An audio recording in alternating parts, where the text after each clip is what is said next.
At 6:10 a.m. on December 5, 2025, a $650 million Russian LNG export terminal didn't explode the way most people imagine explosions. It didn't collapse. It didn't burn slowly. It vanished. Steel, concrete, pipelines, fire systems, and fuel infrastructure simply ceased to exist as functioning matter. While Moscow focused its attention on chaos elsewhere, Ukraine executed a coordinated multi-domain strike that rewrote how maritime warfare works.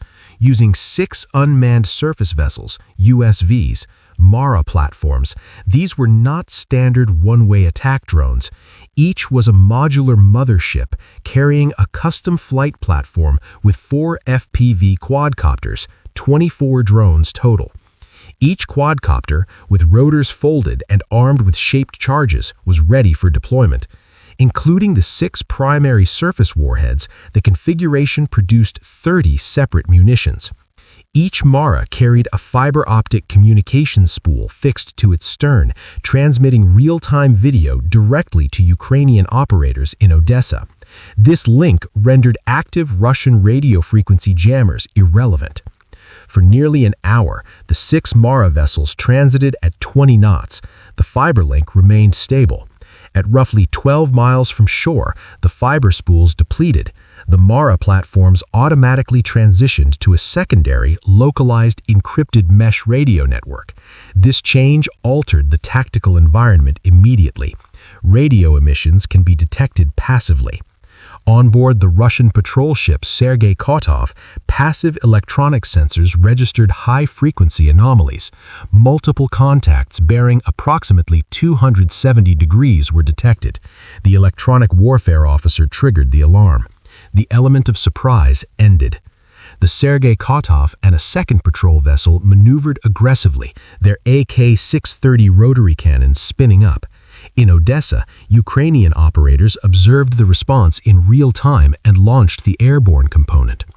24 FPV drones ignited almost simultaneously from the decks of the Mara vessels. For Russian sailors, the visual was unprecedented. The sea itself appeared to generate an air assault. First wave, 8 FPVs, targeted sensors and fire control systems on the patrol ships. While tracer fire destroyed several, 2 drones executed low-altitude approaches below radar coverage. FPV-4 impacted the bridge wing, disabling the fire control director. FPV-5 exploited the opening and destroyed the Panzer's air defense module aft. The Sergei Kotov was left burning and blind. A warning transmission reached shore. At the Temryuk LNG facility, personnel shifted to a defensive posture, bringing Zu-23 anti-aircraft guns online. Second wave, 8 FPVs, targeted foam pumping stations and fire response vehicles, critical for fighting LNG fires. Russian defenses were prepared. Zu-23s and small arms, including shotguns, downed 7 of the 8 drones. The sole surviving drone diverted and struck a fuel truck near the foam station, spreading burning diesel and damaging the infrastructure. Ukraine lost 8 drones in this lair. The LNG tanks remained intact. The Mara surface vessels were now exposed, closing on a fully alerted shoreline. At approximately 6 a.m., the Ukrainian commander ordered a breacher protocol. The remaining FPVs were assigned sacrificial suppression roles as the Mara vessels accelerated to ramming speed. Final wave and breach. The final 8 FPVs launched, executing deliberate airbursts and diving into gun shields to suppress Zu-23 crews for critical seconds. Simultaneously, diesel fumes from the earlier truck strike ignited, severing hydraulic control lines for emergency shutdown valves.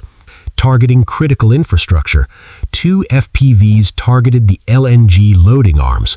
One was lost. The second struck successfully, puncturing cryogenic steel.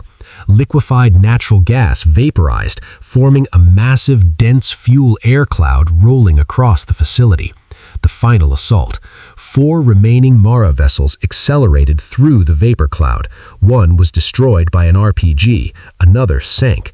2 detonated beneath pier supports, collapsing structures and severing pipes, spilling LNG into the harbor. The final Mara targeted the electrical substation, launching up an embankment and detonating. The ignition. Electrical arcs from the destroyed substation ignited the vapor cloud. The resulting thermal event produced a fireball rising approximately 2.5 miles into the atmosphere. Temperatures exceeded 2,000 degrees Fahrenheit. Zu-23 positions were obliterated. Storage tanks overheated and ruptured sequentially, triggering secondary explosions. Signal feeds ceased, not due to jamming, but because the drones, boats, cameras, and harbor no longer existed in solid form. Aftermath. When daylight arrived, approximately 70% of the region's LNG export capacity was destroyed. Fires burned for 3 days. The economic impact extended beyond the $650 million in direct damage, costing Russia approximately $3 million per day in lost export revenue and collapsing market confidence. Ukraine had demonstrated a new capability, sea-based FPV drone aircraft carriers operating without traditional naval assets. The cost exchange ratio was approximately $4.5 million spent to destroy $650 million in infrastructure. Modern warfare is no longer about platform size. It is about integration, timing, and systems thinking. A small team, a fiber optic cable, and plastic drones rewrote the balance of power in the Sea of Azov, and this was only the prototype.